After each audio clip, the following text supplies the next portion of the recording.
Oxford university తెలుసు మీకు, వాళ్ళు ఆక్స్ఫర్డ్ డిక్షనరీస్ అని వేస్తుంటారు.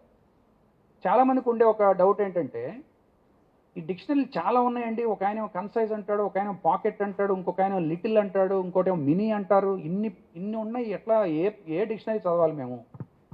మీరు కనుక పేపర్ డిక్షనరీ కనుక మీరు ఇప్పుడు చాలామంది పేపర్ డిక్షనరీ ఎవరు చదవట్లేదు, మ్యాక్సిమం మొబైల్లోనే చూస్తున్నారు. ఒకవేళ పేపర్ డిక్షనరీ తీసుకోవాలంటే నా సలహా ఏంటంటే అడ్వాన్స్డ్ లెర్నర్స్,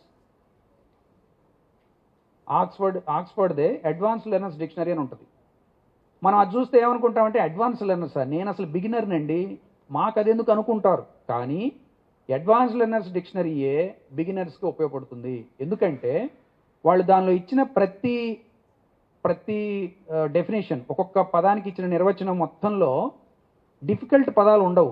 అలాగే మీరు ఏదైనా చిన్న డిక్షనరీ, మినీ డిక్షనరీ పాకెట్లో పట్టుద్దని అది తీసుకున్నారనుకోండి, పాకెట్లో పట్టిద్ది అది, కానీ మీరు దానిలో ఏదైనా ఒక పదం చూస్తారు, డిస్డైన్ అని ఉంటుంది.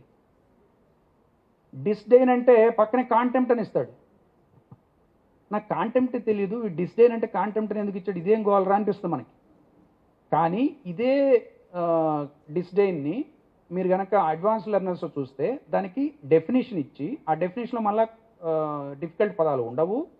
రెండోది, డిస్డైన్ అనే పదాన్ని ఎన్ని రకాలుగా ఎన్ని సందర్భాల్లో ఉపయోగించవచ్చు అనే దాని మీద పదప్రయోగంతో కూడిన సెంటెన్సెస్ ఉంటాయి.